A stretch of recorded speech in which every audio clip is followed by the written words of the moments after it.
Vision pulling out back-to-back wins, and there is a look at the Qiddiya Arena as fans are waiting in line to get in. As soon as someone leaves, one person is allowed to enter. But we have a very special guest who snuck past security, now joining us in the studio for all of the Warzone action. You know him from FaZe Clan, maybe from Harvard. He goes by the one and only Adapt. Adapt, it's great to see you here in Riyadh. You've only been here a day. What has the trip been like so far? I know you had to sign all kinds of autographs just to get in here. Yeah, it's been fun, bro. It's been fun. The whole setup here at the Esports World Cup is crazy, just in terms of like seeing how massive it is inside the arena, outside, the whole village they built out. It's insane. Now, you, of course, are one of the big names at FaZe, always have been since the sniping became a popular thing to do on YouTube, especially some ladder stalling. Yeah. But how has Call of Duty progressed since you got your hands on a controller for the first time? I mean, in terms of just for events like this, the Battle Royale was never a thing with Call of Duty. It was always like multiplayer, respawn, search and destroy, stuff like that. But Battle Royale is definitely one of the newer things that they added, and it's really cool to watch, especially competitively too.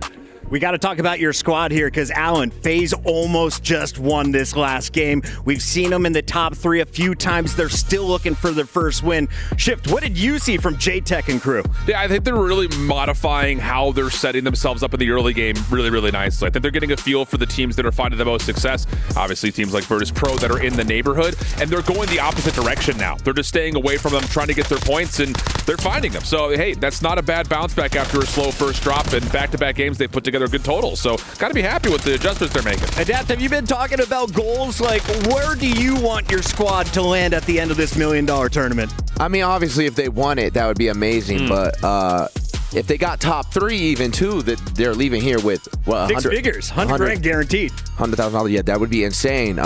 They had a good game last game.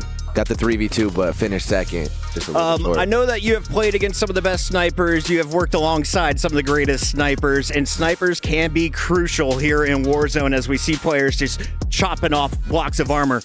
Who do you think is the greatest sniper of all time? Oh, wow. That's a great question. I don't know. There are a few names come to mind, like Pomage, Sprat, Heist. I don't know. That's my top 3 off the top of my head. That's a pretty good top 3 right there. I'm told, though, that we just got the numbers in. So let's see where your FaZe Clan just jumped up to after finishing top 2. They are going to earn 22.4 points. Team Vision with back-to-back wins. This time it's a 20-kill game shift as they jump up to 32 points. That's huge. I mean, just trying to keep pace with the bar being set immediately by Virtus Pro. Back-to-back wins, massive. Doing it with multiple games of the 18-plus eliminations. Big for Team Vision, trying to close that gap after a very poor start, Reflections. Yeah, a very poor start indeed, but the fact that Vision is doing so well is great. But Adapt, I mean, FaZe, second place, getting 22.4. I think that's one of the best games we've seen them have all tournament. Yeah, they're climbing. They're climbing on the leaderboard. They would have got that dub. It would have been a little bit of extra gas, but I'm not mad at it. Not mad, and it's a good time to turn on that gas because this is the final day with $1 million and the key on the line. FaZe has now moved to the left side of your screen. They're in the top 7, and they're just 0.5 points behind Falcons, our returning champions. This is way mixier than anyone would have predicted. We look at our best scoring team, that's Virtus Pro. They're at 82.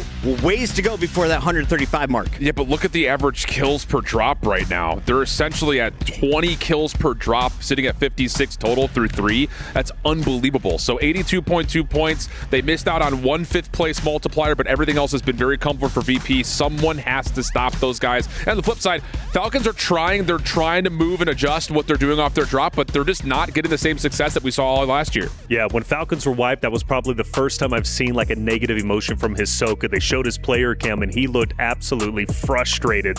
If you're feeling frustrated out there, they need a demon to try and bring them back, like MJ. He needed somebody, right, so he can pin his performance on him. Hisoka's that type of guy. He just got to find an enemy out there. I think he knows who it is. He goes by the name of Sage, and Sage and Virtus Pro are on top of the game right now at 82 points. They are quickly approaching the 135-point threshold, which would put them on match point, allowing them to win Warzone.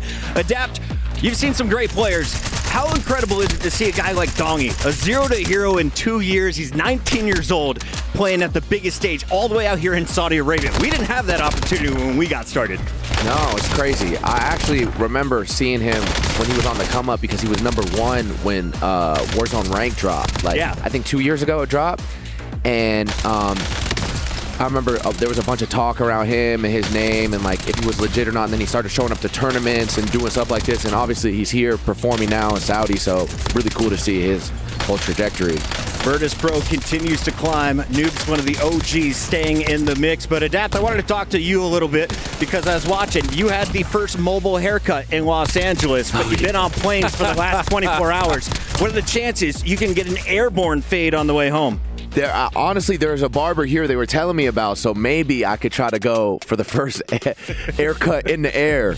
That would be big. I might have to do that. Making history. I might have to do that. Before we let you go and continue on your party here in Riyadh, what has been your experience so far, and what are you looking forward to before you head back to the States? Well, a lot of it has been kind of centric around EWC and being here, but tomorrow, before my flight, I wanted to go out to the dunes, ride ATVs, do like the whole buggy and that situation to get some experience in Saudi outside of this. The edge of the world is insane. It is going to blow your mind out there in the desert. Now, I do have one final question for you, and feel free to dodge it. But I noticed that there was somebody out there making multi-millions off of my tattoo. Have you seen this thing? Oh my God, yeah. Do you think maybe Banks should give me a cut of what he just sold off? You might be entitled. Yeah, you might be entitled to some sort of like you might have to get cut like. We'll just take 9 mil, Banks. We'll sort it out during the break. That's Adapt. I gotta let him go party on the stage. We'll catch you with another drop after this. Thanks, bro. All right, y'all.